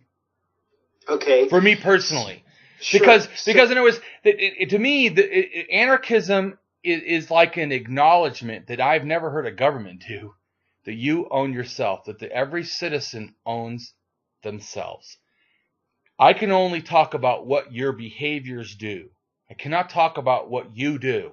In other words, to me, I would never agree to a law. I'm fine with laws, by the way. We can get into that in a second about anarchism and laws. But I'm fine with anything that we as the people decide that is for good of humanity. I mean, because obviously there are some truths we have to agree that we all share a limited supply of air. In other words, if we pollute to the point that we can no longer breathe, we all die. So we have to have laws. It's like, it's not, in other words, I always tell people, I always go, well, how do you do that? Direct democracy? Well, direct democracy is not good. I agree. Democracy is the most insane idea I've ever heard. But fuck, the other choices suck. So you're limited to in other words, I'm not saying democracy is bad. In other words, mob rule as government is the most fearing idea that I would have. But I always tell people, if you're so afraid of freedom, how can you trust so quickly people with power? You don't even believe that they have a right to freedom. You don't think that people always get this confused. For me, I don't ever try to speak for all anarchists. So don't ever think that how I talk is talking for every other anarchist. Of course, I'm interested in your perspective. Right. So I want to clarify anyone listening. I'm not saying that I'm some kind of guru and speak everything for every other anarchist. I don't know about what they do, and I also have so heavy axiology influences everything I look at. Like I said, the matrix. I can't see anything that doesn't have axiology. It's just everywhere. But anyway, so part like the understanding of epistemology for people that don't understand my word axiology, they've never heard of it. Some people are starting to understand like street epistemology because of Peter Boghossian and whatever. But so people are starting to understand understanding that you have to ask about knowledge, that you have to be aware of the knowledge claims. And then they need justification sources or whatever. So the same thing, you start looking over the whole world of axiology. So I frame everything in a sense kind of like that kind of axiological structure for me. But so for me, anarchism is this valuing of other people. For me, that's why, and for me, humanism, I say that because two things. Number one, words matter. And number two, I know that I'm trying to transmit this idea that obviously has not been very effectively transmitted before. People keep saying anarchism, and everybody thinks I want to destroy the world. What the fuck? I care so deeply. I'm saying no one's more important than anyone else. How can that be more intellectually honest? I'm saying I have no value over you, over anyone else. People in Africa, people in China, doesn't matter. We're all one family. We're all humans. And I really hate this idea. And I'm not saying you can't put people in that are skilled. Obviously, people that are skilled should be in skilled positions and be utilized effectively. But to me, government does not need to be there. We do not need extra people that we choose that decide for us. I mean, this is like a monotonous, and the only reason you would do that is because you don't trust the population. But just think. Do you trust the government? What I mean is not like Trump's trust the government. What I'm talking about is the fact that your rights are predicated on their choice to allow them should scare the shit out of you. That at any time, this is always true for government, at any time they can just go, you no longer have that right. Tomorrow, they can, right now I'm in Washington with pot, right? Tomorrow, they could just come in and go, nope, that's done. Sorry, wrong. Mm-mm. To me, that's... Yeah, go ahead.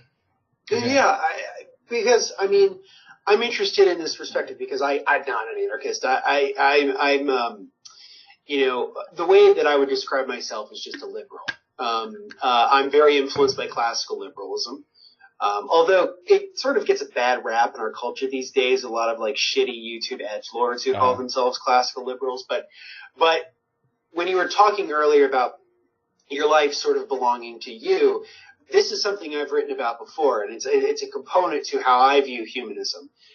It's this concept that comes out of the sort of the classical liberal tradition of what's called the principle of self-proprietorship. And it was beautifully articulated by a English political philosopher named Richard Overton. He was a part of a political sect of radical sort of liberal Whigs in Britain called the Levelers. And he writes about the concept of self-proprietorship. Where I think his interpretation is limited was that he was a theist. But I think his argument of self-proprietorship can be broadened out beyond the God concept and talked about more just within the context of natural rights by virtue of being human. And So I love the concept of self-proprietorship. I think that that's a component to, I think, the best of the liberal tradition. I think it's a cornerstone of sort of Western political tradition. I think most of our political philosophy is sort of grounded in this notion of self-proprietorship. If you read, de Tocqueville, Democracy in America, or if you ever sort of read Lincoln, he talks about this notion of self-government. And this is something that the founders also talked about too, the notion of self-government. Mm-hmm. And the goal, in my opinion at least, of what the best of our democratic republic should be is an institution that facilitates the means by which we exercise our liberty. And so the way, I guess, my question for you would be, with anarchism, you're talking about laws.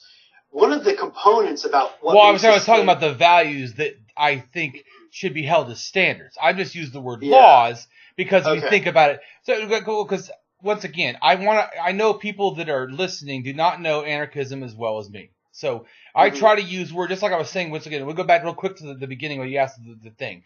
What is Anarcho-Humanism? So I see it as anarcho is no gods, no masters. And humanism is do no harm, do good. So to me, you putting those two together is, to me, I really just in general think that all anarchists should have an anarcho-humanism position. I mean, to me. But see, some of the difference is some of them would say, yeah, but animals have the same value as humans. Where I have a problem with that, because even I would say, well, what animal? Because you're saying that every animal's the same, so there's no category at all, no difference at all. So if 10,000 ants die, that's a massacre. We should put someone in prison for. Yeah, exactly. Because that's a flawed way of looking at it. There's not a hierarchy of value about that. Correct. I demonstrate their thinking is in error. They've missed the axiology completely. They think that there is no axiology. Well, because just having values is not axiology. Understanding their proper place and a more accuracy in how they are situated, or how to utilize them, or how to approach them, or how to expand on them is what axiology does. It's not just having values. That doesn't make you axiology. That's like saying someone doing something doesn't make it moral. I mean, no, that's true. I guess what I'm interested in, because this was a question that I had for Corey when he was on the show about anarchism, is I guess some of the more practical things. So government is predicated on one particular aspect, and this is the aspect that I think enforces laws. It's the one that sort of makes the whole thing run. And in this regard, I guess I'm a Hobbesian, in the sense that governments are predicated on the notion of the monopoly of the use of force. And the monopoly of the use of force is the means by which we... you don't have to explain. I know what that is, but go ahead and you can explain it for everybody else. It's the process by which we give government its power in order to organize and to systematize our lives in a society. How does anarchism help us to, or how can anarchism replace that sort of Hobbesian notion of the use of force? We need a monopoly of the use of force in order to sort of stave off the excesses of man's state of nature. Okay, so I feel like you're asking me a governance issue, but you're using the word government issue. Mm-hmm. Those are actually, to me, not the same thing. One is an establishment, a person in power, correct?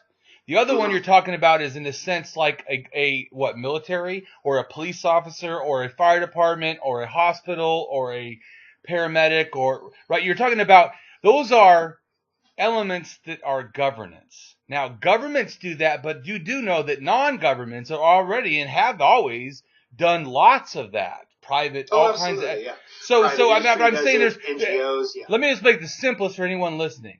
There is nothing a government can do that a non-government cannot do. Done.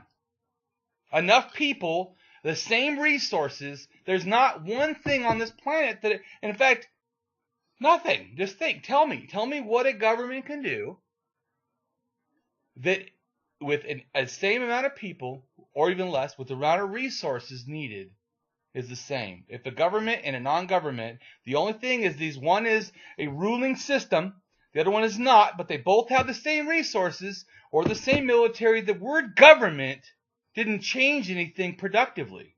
No, what it did is actually probably not productively. What the general, like you were talking about, like rules. So you're saying is that we always are afraid that there's going to be maniacs in a sense. Well, I am not anti-society. I hate when people think anarchism is like anarchy. No, I have a political structure of organization of people that's done in a more ethical and a humanitarian way. That's a big difference between wanting the lack of anything. I am extremely pro-humanity. I'm so pro-humanity, I welcome any government that would allow everything else I want. So that's why if you ever see, I have a thing where I say I'm a liberal. I say I'm a liberal, I'm a progressive, whatever words you want to use, because I'm a mutualist. I'm for whatever works best. I'm for the most positive, most accuracy in benefiting, the flourishing of all humanities. That's what I want. If you show me that anarchism is not true and some other thing is true, then I want that. I'm not an anarchist because, it sounds cool, or it's different or something, No, it really is. For me, it's a moral stance. I am no better than any other human on this planet. I understand this in the most profound way. Number two, I understand no one owns the earth. Not one person on here. There's a bunch of claims. There's a bunch of force. There's a bunch of threat. There's a bunch of little pieces of paper that said, I did this, and you bought it. And you bought it from who? And who they buy it from? And those people that had it, how'd they get it? And what do you mean they had it? How the fuck do humans own an earth? Please explain this. So this is interesting. So this was a huge debate in the notion of I'm trying to remember how to phrase this. So there was a political philosopher by the name of Henry George in the 19th century, and he was what you would call sort of a left libertarian. Very much interested in sort of the privatization of some things, but some things be held in commons. And his notion was that the land should be held in commons. And he had a very interesting sort of back and forth between him and I'm trying to remember who he was debating with. Well, of course, I would probably be extremely closer towards that than anything too liberal, because to me, it's just I can't do that mental jump you have to do that says we own something on the earth. I see people drawing lines on maps that is a whole bunch of bullshit. And there's I always laugh. People are like, well, that country. You mean that place that they call a country? Because you do realize, go back 50 years, 100 years, 1,000 years, 10,000 years. What the fuck's the lines? They're gone. That's all bullshit. That's all in your mind. It's made up crap. I'm not saying that they aren't structures that help us in a sense or could help us to, organize people. Because if it was for that person, I'd be all for it. If it was for a constructive use of land and constructive organization of the best for humanity, all for it. But for what, that's not what it's for. That's fucking not even what it's. That's where I own this, and I'm going to rob and steal these resources, and I'm going to say they're mine, and I'm going to make profit off them. Not for the betterment of humanity, not even for the betterment of my own even country, but for me personally. That's. Yeah. Will you give me just a quick second? My wife needs help with something. I'll be right back. No problem. Well, I'll go ahead and talk to the camera. How's that? So one of the things I wanted to go back about is that there's this belief that somehow you have to remove emotions to have reason. This is, first off, when it comes to the fact of the mind itself, we actually process the world in a sense and belief. And we do it because of emotion. Our minds are prone to those things. We're not prone in a sense towards reason and thinking. We're prone towards easy escapes. That's why I mean by belief. We're prone towards belief because we like simple answers. We like to not think very. In a sense, it's almost like the mind does what the eyes do. In a sense, the optical illusion, right? Is it the eyes that have an optical illusion, and or is the eyes seeing not enough light, or that? No, what really optical illusion is not the eyes. It's what the mind is perceiving. The mind is looking at this other, thing, and it's confused. And so in its confusion, the mind is trying to adapt. And so it likes shortcuts. That's why beliefs are, like I said, are something normal. It's no different really than when you think of an optical illusion. It actually is not an optical, it's a mental illusion. So that's the clarification on that. Go ahead and ask. Sorry, I had to go take care of something real quick. So, I think it's interesting. I mean, anarchism is a position that I think is one that has incredible potential. I think I mentioned to you before we chatted, I'm a fan of Emma Goldman and the anarchist philosopher, and she's written beautifully on atheism and how she has this great quote, something along the lines of, "I do not believe in God because I believe in man." And I think that's a beauty of what I. That's an axiological statement. Yeah, axiological atheist statement. I should say, clarifying that. That's an atheist statement. It's a pretty universal. It's a pretty universal thing. So, I think the thing that I'm interested in, I guess, as we get towards, we're getting towards the close of the conversation, is talking about some of our goals and sort of what we seek to do for the future. Me or like all society? Well, I'm saying, I guess I'm asking you, so what are some of the goals that you have that you're interested in doing to help sort of advocate for axiological atheism, advocating for the positions that you hold? So I know that as an axiologist in general, I understand that no one's going to accept me until they see my value. So what I've been doing is putting a lot of my ideas out for the public, where I normally, let's say, just put it in a book and sell it. Not that I'm even for selling, because once again, being an anarchist, I'm not profit driven at all. I'm passion driven. If I can make profit on that, great. But I mean, that's not why I do things, because I'm passionate, not because of money. Yeah, no, this is a labor of love. Right, it's a labor of love. Well, I've already spent $10,000 at least on atheism, and I made one dime. So, and I'm planning on spending probably a lot more. But this is about, I care. But anyway, so I just forgot kind of. What did you Just asking sort of what your goals are for the future and what you want to do goals in the this future. space. Yeah. So that's what I forgot. Moving back first. Because I want to, I've been wanting to build value. Okay, so I know that it's not, because I just want people to understand, I'm an arrogant person, but that's just it's just a side thing of being, a sociopath. Sociopaths are basically almost narcissists. So what I try to do is never let that, though, interact in the real world against other people. Mm-hmm. I hold myself to a very, very high standard now. But what I'm saying is, so, and that also is mentally. I don't use my mental ability to like abuse people. So, but so it's about things, and that has to do with how. Once again, it was you're asking me to do the future. Future I want to do is the same as that, same as I've always done. It's basically I want to show that I have something to give. What I have to give is something different. But it's because what I have to give is so personal, from the heart, from my experience. And I know a lot of people give their experience, but I have a way of viewing the world, and I've always, in a sense, done this. When I was in 7th grade, they did a test on me because I was in special ed, and they wanted to see how stupid I was. And they said that I was in 7th grade, but my aptitude, like of what I was actually producing or whatever, was only 2nd grade.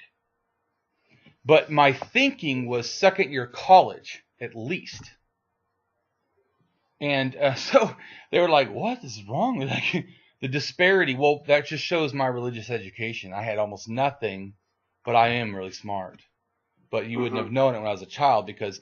So my goal, though, is to, like I said, do the same thing I'm doing, and for the same reasons. The reason never changed for me. It's the same reason that I spoke out from the moment I started to speak out. And I became an atheist in college. I never had heard the word atheist. I didn't know an atheist, never read any atheist books. In fact, everyone always thinks that now I've read a lot of atheist books. I've read like one book, maybe, if even that, from a couple of the famous people. That's it. And that's it. Nothing else. I've read not one book of philosophy ever. But I'm just, because the reason I tell people this, because I want to show you, you can do this. This is not something that you can't get. You don't have to spend 10 years, in school. I'm not saying that's not a good thing for college. College is a good thing. I'm just making a comment, though. I want to give thought to the world. Not for a price, and not for a limited way that it can only if you could understand tons of stuff. I want to make it available. My mind, I am smart enough that I can take these gigantic things that people can barely touch, and I can bring them down and give them to this simple person. But a lot of that is I put the pressure on myself. My mind, I've had my eyes feel like they're bleeding of reading the Socialism and all this, all this philosophy. But once again, I don't read. I was told you before, I don't read people that often. It's not that I told a 4% I don't like reading. It's not that I have such little time. I'd like to relax. I'd like to not read. I'd like to just go to jacuzzi and just kick back. But I can't. I spend hours all the time. Even when I watch TV, I'm online, watching TV and online. I'm debating people. I'm trying to help people. I'm trying to do my ideas. I'm trying to show people that what I have is valuable. So the reason me wanting to promote me is really because I want to make a difference. Can't make a difference if no one thinks I'm valuable. Can't be known I'm valuable until I make a difference. It's almost like it goes together. But to me, I have will to power. I simply know I need to do this, and I just do what needs to be done. Period. I don't make excuses. I just do it. That's great. That's great. I appreciate your passion about it, because I feel I too have that passion. I mean, I love doing the show. It's part of my life. I devote an incredible amount of time to it. Often I lose sleep. Although I am a little bit of the opposite of you. I love to read, and I find reading to be relaxing. But for me, this working on this project is something that matters to me, because I'm interested in creating a platform for atheists of all stripes to express themselves and to create a multidisciplinary, multi-generational, multi-perspective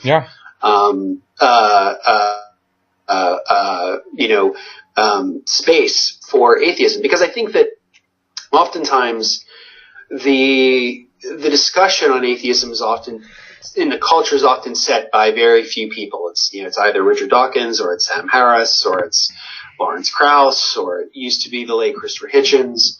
But I think that it's important for us to express how much it's bigger than them, right? Oh, yeah. That atheism has this, and just free thought in general, has this beautiful heritage and tradition. That's what I study. I study the late 19th century in America, and I study free thought in that period.